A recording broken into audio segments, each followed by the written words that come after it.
నమస్తే, నేను మీ Venkatesh. Welcome to TMR news. ఇక ఒకసారి చూసుకుందాం. ఇక ఈ వ్యక్తిని చూసుకున్నట్టుంటే పెద్ద జర్నలిస్టు, నిజంగా ఇంటర్నేషనల్ జర్నలిస్టు. ఒక ఇంటర్నేషనల్ జర్నలిస్ట్ లిస్టులో మరొక ఇంటర్నేషనల్ జర్నలిస్టు. ఈయన ఏమంటున్నాడంటే ఈయన ఈ ఖలీల్ బాయ్ కూడా, ఈయన పేరు ఖలీల్ బాయ్, మీకు అందరికీ తెలిసిన విషయమే. ఖలీల్ బాయ్ అంటే ఇతనే. ఈయన పెద్ద ఎత్తున ఎక్స్పెక్ట్ చేస్తాడు ఏంటంటే డబ్బులు ఎలా సంపాదించాలి, డబ్బులు ఏ విధంగానైనా సంపాదించాలనే రూట్లో పోయి సిగ్నేచర్ స్టూడియో. అసలు వాస్తవానికి మీకు ఒక క్లియర్గా ఈరోజు చెప్పాల్సింది ఏంటంటే సిగ్నేచర్ స్టూడియో అనేది ఒక యూట్యూబ్ ఛానల్ కాదు, అది ఒక మీడియా ఛానల్ కాదు. సిగ్నేచర్ స్టూడియో అనేది అది ఒక లార్జ్ బిజినెస్. అది వాస్తవానికి అది లార్జ్ల బిజినెస్. దాన్ని మహేంద్ర అనే వ్యక్తి ఈ లార్జ్లు అంటే మీకు ఏ విధంగా ఉంటాయి తెలుసే కదా. లార్జ్ల బిజినెస్ అది. సిగ్నేచర్ స్టూడియో అనేది లార్జ్ల బిజినెస్. ఈ లార్జ్ల బిజినెస్లో చాలామందిని బ్లాక్మెయిల్ చేస్తూ ఉంటే వీళ్ళని దొరకబట్టి పిచ్చి కొట్టిరు. వీళ్ళు వివిధ రకాలలో కూడా జైల్లోకి వేయరు. సిగ్నేచర్ స్టూడియో అని పెట్టి గాదే ఇన్నాయను బ్లాక్మెయిల్ చేస్తే మహేంద్ర అంటూ కూడా జైల్లోకి వేయండు. వీడేం తక్కువ కాదు. వీడు బీర్లా ఐలేను నిన్నాక మొన్న ఇంటర్వ్యూ చేసిండు కదా, బీర్లా ఐలే కాళ్ళు పట్టుకొని కేసు కొట్టుకుపోయేందుకు కాళ్ళు పట్టుకున్నాడు ఒక మధ్యవర్తి ద్వారా. ఈ దుర్మార్గుడు ఇలా నీతులు మాట్లాడుతున్నాడు తీన్మార్ మల్లన్న గురించి. వీళ్ళందరూ ఒక్కటే మాట. ఇప్పుడు ఈయన ఎస్సీ సామాజిక వర్గమే, చిల్లర ప్రవీణ్ గారు ఎస్సీ సామాజిక వర్గమే, వాడి తలవారి తాత కూడా ఎస్సీ సామాజిక వర్గమే. వీళ్ళు ఏంటంటే క్యాస్ట్ను అడ్డం పెట్టుకొని తీన్మార్ మల్లన్న పైకి నువ్వు వస్తావని రావన్నా మా దళితులను అనుకుంటా దళితులను రెచ్చగొట్టే ప్రయత్నం చేస్తున్నారు తీన్మార్ మల్లన్న మీదకి. వీళ్ళ కథ ఎట్లుంటుందంటే పోనీ సరే తీన్మార్ మల్లన్న ఏం న్యాయం చేయలేదు అనుకుందాం, ఒక విధంగా నిజంగా న్యాయం చేయలేదు మీరు చెప్పే లెక్క ప్రకారం అనుకుంటే వీళ్ళు ఏమన్నా దళితులను నిద్రించారా ఇది వరకు? ఇప్పుడు ఆ పేరు వాడుకున్నది మొత్తం తప్పితే వీళ్ళు ఎప్పుడన్నా దళితులను ఉద్ధరించారా? కనీసం ఒక దళితులను తీసుకొచ్చి ఏదైనా ఆర్థిక సాయం అందజేసే ప్రయత్నం చేశారా? చేయరు. ఎందుకంటే వీళ్ళు ఏదో మల్లన్నకు వస్తున్న మంచి పేరుని చూసుకొని మల్లన్నకు అన్ని సామాజిక వర్గాల నుంచి సపోర్ట్ వస్తున్నది కాబట్టి దాన్ని ఎట్లయినా చెడగొట్టాలి అనే విధంగా, యువకులను రెచ్చగొట్టాలనే విధంగా ఇలా ప్రసంగాలు చేస్తూ ఉంటారు. వీడు తీన్మార్ మల్లన్న ఇంటర్వ్యూ చేసిన గతంలో 99 టీవీ ఉన్నప్పుడే, 99 టీవీలో రిపోర్టర్గా ఉన్నప్పుడే మనం ఇంటర్వ్యూ చేయడం జరిగింది తీన్మార్ మల్లన్న. వీడు పెద్ద మాటలు మాట్లాడుతుండో ఆ మాటలు ఏందనేది దయచేసి వినే ముందు లైక్ చేయండి, షేర్ చేయండి, మీ అభిప్రాయం కూడా కామెంట్ రూపంలో తెలియజేయండి. మీకు ఏది నచ్చుతుంది, మీకు ఏది అనిపిస్తుంది ఒకసారి దయచేసి కామెంట్ చేయండి, మీ అభిప్రాయాన్ని కూడా కామెంట్ చేయండి. అయితే విషయం ఏంటంటే ఇప్పుడు ఎప్పుడు కానీ మన కింది స్థాయిలతో పోటీ పడితే మనం కిందికి దిగజారుతాం, మన పై స్థాయిలతో పోటీ పడితే మనం పైకి ఎదగలుగుతాం. ఆ సూత్రాన్ని పాటించి వీడు చిలక ప్రవీణ్ గాడు, ఆ తలవార్ తాతగాడు, వీళ్ళు ఏ తోట్లంకాయలు ఎక్కడ తెలంగాణ ఉద్యమ విషయం పక్కకెడితే ఎక్కడ ఏ ప్రభుత్వం పైన కొట్లాడిండు, ఏ రకంగా ప్రజల గురించి కొట్లాడిన అనేది ఎక్కడన్నా లిస్టులు ఉంటారా? వీళ్ళు ఎక్కడ కూడా లిస్టులు ఉండరు.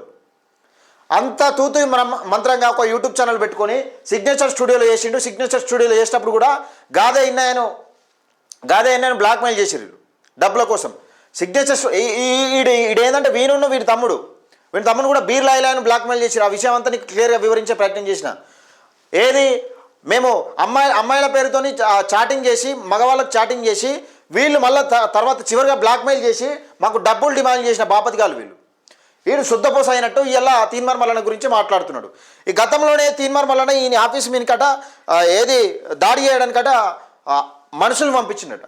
వీడు చెప్తాడు, అరే దుర్మార్గుడా, నీ డైలాగులు ఇవన్నీ నీ డైలాగులు నీకే ఇస్తున్నా. దుర్మార్గుడా, నీకు సోయి ఉంటే నువ్వు జనం పక్షాన కొట్లాడరా, నీకేమైనా ఉంటే జనం పక్షాన కొట్లాడు, లేకపోతే ప్రజల సమస్యలు ఏమి ఉన్నాయి అనునితం ప్రభుత్వం ఏమి ఇచ్చింది హామీలు, అసలు ఏం నెరవేరుస్తలేదు అది మాట్లాడాలి.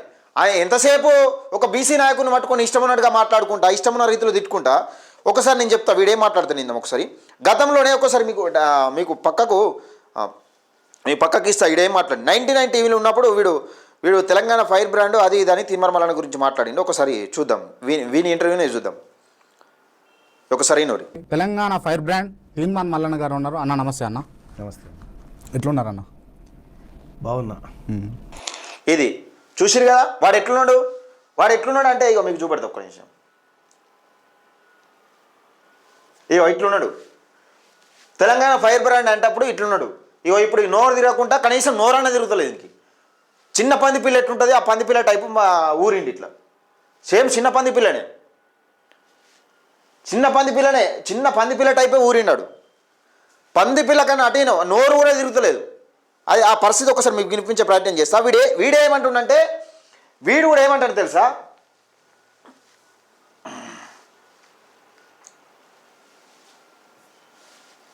వీడు కూడా ఏమంటాడంటే ఈయన దగ్గర జ్ఞానాన్ని ఎత్తుకొచ్చిందని ఒకడు అంటాడు. ఈడేమంటాడంటే తెలివిని దొంగసాటిని ఎత్తుకొచ్చిండట. ఏం మాట్లాడతారు ఒకసారి వినే ప్రయత్నం చేద్దాం. జర్నలిస్ట్ మీద నువ్వు కూడా జర్నలిస్టువా, ఇప్పుడు ప్రజాప్రతినిధివా లేకపోతే రౌడీవా అర్థమైతలేదు, నువ్వు దాడికి పంపిస్తావు. అరే సిగ్గున్నాదిరా, కొంచెమన్నా అబద్ధాలు మాట్లాడడానికి సిగ్గున్నాదిరా.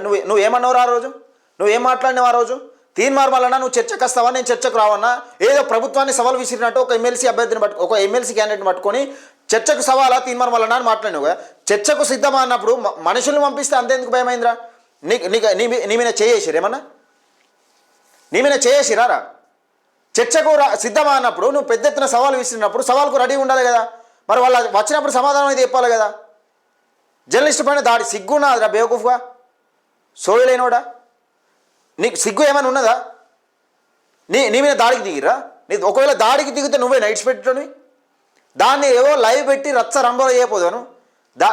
కొంచెమన్నా మాటలు మాట్లాడడానికి సిగ్గు శరం ఉండాలి. ఏమన్నా దిమాక్ ఉండి పనిచేస్తున్నావా, దిమాక్ లేక పనిచేస్తున్నావా? ఎవడు పని చేస్తుండో తెలుసు, తెలంగాణ ప్రజలకు తెలుసు. ఎవరు పేరు పొందినవాడిని పట్టుకొని తిడితే పేరు పొందుతామని నీ గదే కథ. పంది పిల్ల ఊరినట్టు పంది పిల్లనే సేమ్, చిన్న పంది పిల్ల ఎట్టుంటో సేమ్ అట్నే ఉన్నాడు వీడు. ఏంది మంత్రి పదవి ఇస్తే సప్పుడు కాకుంటావు, లేకపోతే ఎమ్మెల్సీ ఇస్తే సప్పుడు కాకుంటావు. ఈ మేడ్చల్ నుంచి నువ్వు పోటీ చేయాలని చూడలే?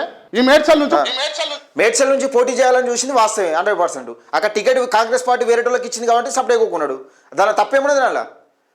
ఇప్పుడు ఒక పార్టీలో చేరినప్పుడు పార్టీ నియమ నిబంధనలు అక్కడ ఎమ్మెల్సీ టికెట్ ఎమ్మెల్యే టికెట్ ఇవ్వలేదు, ఎమ్మెల్సీ టికెట్ ఇస్తామని గతంలో నువ్వు పోటీ చేసినావు కదా. ఏది ఎమ్మెల్సీగా పోటీ చేసినావు కదా ఇండిపెండెంట్ అభ్యర్థిగా, ఏది ఖమ్మం, నల్గొండ, వరంగల్ పట్టభద్రులు ఎమ్మెల్సీగా పోటీ చేసినావు కదా. అదే నియోజకవర్గం నుంచి అదే నీకు ఎమ్మెల్సీ స్థానం నుంచి ఎమ్మెల్సీ టికెట్ ఇస్తామన్నప్పుడు సపరేట్ కొక్కున్నాడు. దాని తప్పేమున్నది అలా? అదే పెద్ద నువ్వేమన్నా దైవరాశ్యమా, లేకపోతే నువ్వు ఎవరికి నిజాన్ని నువ్వు ప్రజలకు అందిస్తున్నావా? ఏమైనా సరే మేడ్చల్ నుంచి కాంగ్రెస్ పార్టీ తరఫున పోటీ చేస్తా. బేవకూఫ్ మాటలు మాట్లాడింది నువ్వు. అది కాకపోతే ఇది కాకపోతే అది ఇంకోటి. ఒక్కదాని మీద ఉన్నావు నువ్వు. దళితులను పట్టుకొని దళితులు క్లియర్గా నేను మస్తు వీడియోలలో చెప్పిన, రోజు చెప్తా ఉన్నా, ఇప్పుడు చెప్తా ఉన్నా. విశారదన్ మహారాజ్ దగ్గర ఉన్నటువంటి తెలివినంతా ఎత్తుకొచ్చుకొని ఆయన ఏదో సైన్యం తయారు చేద్దామని చెప్పేసి ఆయన చూస్తూ ఉంటే ఆయన దగ్గర పోయి దొంగసాటుకు పోయి అన్ని ముచ్చట్లన్నీ వచ్చి నేను దళితులను మొత్తం మోటివేట్ చేస్తున్నా అని చెప్పేసి దళితులను అందరినీ కూడా ఒక్కొక్కరు ఇంట్లో బోళ్ళు కొట్లాడుతూ ఉంటే తెచ్చి నీకు పిల్లం కాడు ఉన్న పుస్తకాలు, అమ్మకాడు ఉన్న పుస్తకాలు నీ కాడ తాకట్టు పెట్టి పైసలు ఇచ్చారు. మూర్ఖుడా, దరిద్రుడా, అవన్నీ నీకే పనిచేస్తాయి. కానీ వీడు ఏమంటాడు, తీన్మార్మలన్నట ఏది దొంగసాటిన పోయాట విశారదన్ మహారాజ్ దగ్గర తెలివిని ఎత్తుకొచ్చుకున్నాడట. నీకు సోయి ఉంటే నువ్వు ఎవరి దగ్గర ఎత్తుకొచ్చుకున్నావో చెప్పు. మరి నీకైతే పుట్టుకతోనైతే తెలియలేదు కదా, నీకు పుట్టుకతోనే తెలియలేదు, ఇప్పుడు కూడా తెలియలేదు కదా. నువ్వు ఎవరి దగ్గర ఎత్తుకొచ్చుకున్నావో చెప్పు ఒకసారి. తెలంగాణ ఫైర్ బ్రాండ్ అన్నావు కదా, అప్పుడే తెలంగాణ ఫైర్ బ్రాండ్ దగ్గర ఎత్తుకొచ్చుకున్నావా, ఎవరి దగ్గర ఎత్తుకొచ్చుకున్నావో చెప్పు. దిమాకు లేకపోతే వానికి ఆ తలవారు గానికి దిమాకు లేదు, చిలక ప్రవీణ్ గానికి దిమాకు లేదు, నీకు కూడా దిమాకు లేనట్టే మాట్లాడుతున్నావు. కొంచెం మెదడు ఇక్కడ ఉన్నట్టు మాట్లాడు, మొఖాలు ఉన్నట్టు మాట్లాడకు. తెలివి ఎత్తుకొచ్చుకుంటారు ఎవడన్నా? సోయలేనివాడు జ్ఞానాన్ని ఎత్తుకొచ్చుకున్నాడు అని ఒకడంటాడు, తెలివి ఎత్తుకొచ్చుకున్నాడు ఒకడంటాడు. వీళ్ళ బాధ అంతా ఏంటంటే ఇప్పుడు తీన్మార్మలను నెమ్మడి దళితులు ఉన్నారు కదా, తీన్మార్మల నెమ్మడి దళితులు తిరుగుతున్నారు కదా. ఆ దళితులను ఎట్లయినా రెచ్చగొట్టి తీన్మార్మలను వీని కుసగొల్పాలని ప్రయత్నం. ఎందుకంటే సరే తీన్మార్మల నెమ్మడి అన్ని సామాజిక వర్గాలు తీన్మార్మలను బలంగా నమ్ముతున్నాయి. ఆ ఉద్దేశంలో నమ్మకుండా చేయాలనే ప్రయత్నంలో ఇలా కోపం. విశారదన్ మహారాజు దగ్గర జ్ఞానం ఎత్తుకొచ్చుకుంటే ఒకవేళ నిజంగానే జ్ఞానంతో పుట్టినోడు ఎంత తెలివి కలవాడు ఉంటాడు, జ్ఞానం ఎత్తుకొచ్చుకున్నాడు ఎంత తెలివి కలవాడు ఉంటాడు. ఎందుకు మరి విశారదన్ మహారాజు అక్కడనే ఉన్నాడు? ఈ చెంచాగిరి బందేరు బాయి ఈ ముగ్గురు చెంచాలు కలిసి విశారదన్ మహారాజును, సరే విశారదన్ మహారాజు ఏం చెప్తే అది చేస్తారని క్లియర్గా అందరికీ అర్థమవుతుంది, తెలంగాణ ప్రజలందరికీ అర్థమవుతుంది. మీరు ఏ పరంగా చెప్తారు, ఏ సామాజిక వర్గం గురించి చెప్తారు, ఎవరికి క్యాస్ట్ ఫీలింగ్ ఉంది, ఎవరికి క్యాస్ట్ ఫీలింగ్ లేదు అన్నది క్లియర్గా ప్రజలకు కళ్ళ కట్టినట్టుగా అర్థమవుతున్నది. మీరు బీసీలు అనుకుంటేనే బీసీల మధ్యలో చిచ్చు పెట్టే ప్రయత్నం చేస్తున్నారు, క్లియర్గా అర్థమవుతుంది. అది చూసిన వాళ్ళు ఎవరికైనా తెలిసే. మీరు బీసీలను ఉద్ధరించింది కాదు, ఈడబ్ల్యూఎస్ రిజర్వేషన్ల ద్వారా బీసీలకు జరుగుతున్న అన్యాయం ఏం జరుగుతుంది అని చెప్పిన వాళ్ళు కాదు. కులగణన విషయంలో బీసీల జనాభా తగ్గించాలని ఏ రోజు కూడా మాట్లాడిన దిక్కులు వేస్ట్ ఫెలో, వరస్ట్ ఫెలో అంటే వీళ్ళు ముగ్గురే. జర్నలిజం అడ్డం పెట్టుకొని లండు పనులు, బూతు మాటలు మాట్లాడే దరిద్రులు, నికృష్టులు, వెధవలు ఎవరైనా ఉన్నారంటే ఈ చిలక ప్రవీణ్ గాడు, ఈ ఖలీల్ బాయ్ గాడు, కేఆర్టీవీ క్రాంతి గాడు, ఆడు ఆడు ఆడు జర్నలిస్ట్ కాదు మన కాదు ఆడు ఆ తలవార్ తాత అంటాడు కొప్పు సంజీవ్ అంటాడు. సిగ్గు శరం ఏమైనా ఉంటే నువ్వు బీసీలకు జరిగే నువ్వేం చేస్తున్నావో చెప్పాలి. అది ఎదుటోని విషయం కాదు. నువ్వు దళితులకు నువ్వేం చేస్తున్నావో చెప్పు. మరి నువ్వేం చేస్తున్నావు? నువ్వు నీ విశ్వనాథన్ మహారాజు దగ్గర ఎంతమంది దళితులు నష్టపోయారు? ఎంతమంది ఇటు భార్య పిల్లలను పోషించకుండా అటు తల్లిదండ్రులను పోషించకుండా పెళ్ళిళ్ళు చేసుకోకుండా ఎంతమంది జీవితాలు నాశనం అయిపోయినా అది చెప్పురా ముందుగల. యూజ్లెస్ ఫెలో మాట మాట్లాడితే తీర్మానం వలన దళితులను ఎందుకు రెచ్చగొట్టాలని ప్రయత్నం చేస్తున్నావు? నువ్వు దళితులకు ఏమైనా ఉద్ధరించినవా? నువ్వు దళితులను ఏమైనా దగ్గరికి తీసినవా? నువ్వు దళితులకు ఏమైనా సాయం చేసినవా? తలకే ఉన్నా అదేమన్నా యూజ్లెస్ ఫెలో పంది ఊరవంది ఊరినట్టు ఉన్నావు. చిన్న పంది పిల్లని ఇక్కడ సేమ్ చిన్న పంది పిల్ల టైపే ఊరిను నువ్వు బీసీలకు ఏం చేస్తున్నావు? నీ క్రెడిబిలిటీ ఏంది? నీ విషయం ఏంది? అసలు నీ సబ్జెక్ట్ ఏంది? నువ్వు బీసీలకు ఏం చేస్తున్నావు చెప్పాలి. నువ్వు దళితులకు ఏం చేస్తున్నావు అది చెప్పాలి. నేను జయంగా ఇట్లా తీర్మానం వల్ల అడ్డం పడుతున్నట్టే అదో వేరే విషయం. సిగ్గులేనోడా మళ్ళీ మాట్లాడడం తెలివెత్తుకొచ్చుకుంటారు. ఎవడన్నా తెలివి తక్కువ మెదడు ఎక్కడుందా? మోకాళ్ళు ఉందా? తలకాయలు ఉందా? సిగ్గు లేకుండా ఒక వ్యక్తి కాలు మొక్కి నినాగం ఏదో ఇంటర్వ్యూ చేసి ఒకరికొకరు జోక్కుంటా ఉన్నారు. ఒక శత్రువు అయితే మనం మిత్రువు అవుతాడు. ఈ కోణంలో మీరు కలిసిపోయారు అన్నట్ట. అంటే తీర్మానం వలన గతంలో బీర్లాయిల గురించి మాట్లాడినాను ఒక టాక్ వచ్చిన నేపథ్యంలో మీరు ఒక్కటై ఈ సంభాషణ జరిగిస్తున్నారా? ఇట్లా ఇవన్నీ ఇదలుగా నీ బ్లాక్ మెయిల్ తందా ఒక బ్రోకర్ కానివి యూజ్లెస్ ఫెలో మళ్ళీ మాట్లాడుకుంటా ఇన్ని నోరే తిరుగుతుంది. ఒకసారి చూద్దాం ఒకసారి.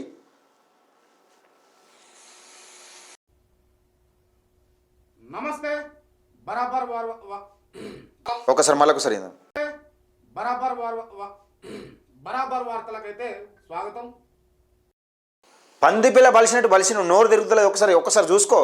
ఎందుకంటే ఎదుటోన్ని అని ప్రజల కోసం పనిచేస్తున్నావు. వాడిని వీడిని తిట్టి నువ్వు ఏం బాగా రోజులు పోగుపోయావు. ఏదో ఛానల్ చెప్పుకుంటావు. నువ్వు కష్టపడి ఈడు చెప్తాను మొన్న కష్టంతో సాధిస్తే నిజంగా మనం అనుకున్న పట్టుదలతో సాధిస్తే ఏదైనా సాధ్యమే. ఒకసారి మల్లన్న పేరు లేకుండా నీ ఛానల్ వ్యూస్ ఒకసారి చూసుకోరా భయ్. మల్లన్న పేరు లేకుండా నీ ఛానల్ వ్యూస్ ఒకసారి చూసుకో. కష్టపడి ఏ ప్రజల కోసం పనిచేసినావు? ఎక్కడ పనిచేసినవురా?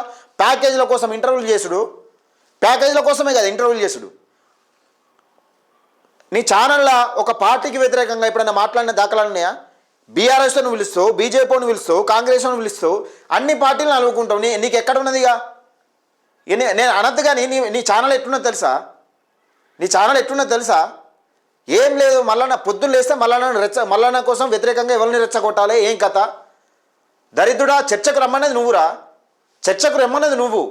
మళ్ళా నా చర్చకు వస్తావా? నువ్వు వస్తావా? నేను రావన్నా అంటివి. నువ్వు ఎవరి కోసం పనిచేసినవరా? నువ్వు నీ దగ్గరికి చర్చకి ఎందుకు వస్తారా? ఆయన సిగ్గులేని మీదవా? కొంచెమన్నా అర్థం ఉండాలి. తెలివెత్తుకొచ్చుకుంటారా ఎవడన్నా? ఈయన బాధ అంతా ఏంటంటే విశ్వనాథన్ మహారాజు దగ్గర ఉన్న దళితులట ఈయన తీర్మానం వలన పక్కకు జరిగిన ఎవరు కొట్లాడితే ఆయన పక్కన ఉంటాడు. ఈయన కొట్లాడడం సాధ్యమవుతలేదు. ఉపన్యాసాలు తప్పితే కొట్లాడడం సాధ్యమవుతలేదు. ఈయన ఏకం చేసుకొచ్చే ప్రయత్నం చేస్తున్నాడు మల్లన్న. దానిలో తప్పేమున్నది? ఇప్పుడు బీఎస్పీ అన్న తర్వాత బీఎస్పీ అని బీఎస్పీలోకి ఆర్ఎస్పీ వచ్చిన తర్వాత బహుజనవాదం అంటూ చాలామంది ప్రజలు పేరు. మరి మాట్లాడినావా? ఎప్పుడన్నా మాట్లాడినావా? అది ఎందుకు సాధ్యం కాలేదని మాట్లాడినావా? ఎందుకంటే మాట్లాడం మనం దాని గురించి మనం మాట్లాడడం. ఎందుకు మాట్లాడమంటే తెలుసు అదిగా. నువ్వు కూడా క్యాస్ట్ ఫీలింగ్ గురించి కూడా మాట్లాడతావురా ఏదవా? నువ్వు చేసే బేవర్స పనులు తెలియదు. నువ్వు చేసే బేవర్స పనులు ఇవ్వనికి తెలియదు. నువ్వు చేసే కథలన్నీ ఇవ్వనికి తెలియదు.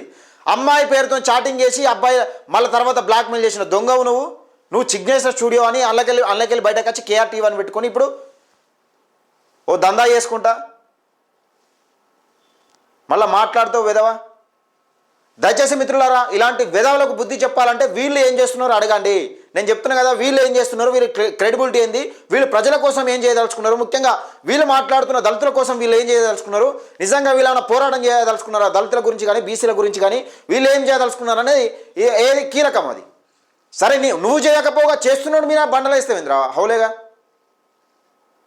సిగ్గులేనోడా వీడి ఈ ఎనుకుండి నడిపించినాడు అంతే ఈ కథ. ఎనుకుండి నడిపించినాడు. నేను చెప్తా ఉన్నా, మీరు మల్లన్న పైన ఎప్పుడైతే అటాక్ చేసారో అప్పుడే నాకు కీలకంగా అర్థమైపోయింది. మళ్ళాడు చిల్లర ప్రవీణ్ గారు ఏమంటే క్యాస్ట్ ఫీలింగ్ లేదంటాడు, కులం గురించి మాట్లాడదు. సిగ్గులేనోడా, నువ్వు ఏమనికి కాల్ చేసినా, లైవ్లో కాల్ చేసినా, ఫోన్ కాల్ చేసినా, ఏమన్నా ఎస్ఐకి ఫోన్ చేసినా కులం పేరు చెప్పుకొని మాట్లాడుతావు. నువ్వు నీ కథ గది. జర్నలిస్ట్ అనుకున్నాడు కులం పేరు పెట్టుకొని మాట్లాడతారు ఎక్కడైనా? బ్లాక్మెయిల్ దందా ఏమనంటే ఎక్కువ తక్కువ మాట్లాడితే అట్రాసిటీలో వేసి పెడతాం. ఇదే మీ బలమే ఇది కదా. అందుకే మన బహుజన బిడ్డలను ఎవరు నమ్ముతలేరు. ఇట్లా చాలా ఫేక్ అవుతున్నాయనే మన బహుజన బిడ్డల మీద చిన్న చూపు ఉన్నది. ఒక బహుజన బిడ్డమై ఉండి సిగ్గుండాలే కొంచెం అన్న మాట్లాడడానికి ఆ మాటలు. మన దళిత బిడ్డలకు నువ్వేం చేసినావు అనేది ముఖ్యం రా.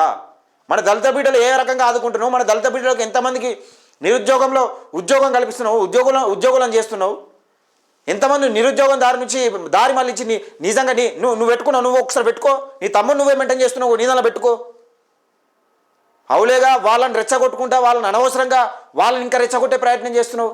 వాళ్ళ సంధానం వాళ్ళు ఉన్నారు, వాళ్ళ బతుకులు ఎవరు మారుస్తారని వాళ్ళు చూసుకున్నారు. వాళ్ళకి తెలియదారా? Useless fellow. ఒక మాట మాట్లాడితే సిగ్గు శరం ఉన్న మాట్లాడు బేవార్స్గా. ఓకే, దయచేసి మిత్రులారా వీడియోని ఎక్కువ మందికి షేర్ చేసే ప్రయత్నం చేయండి, లైక్ చేయండి. ముఖ్యంగా please subscribe TMR news channel.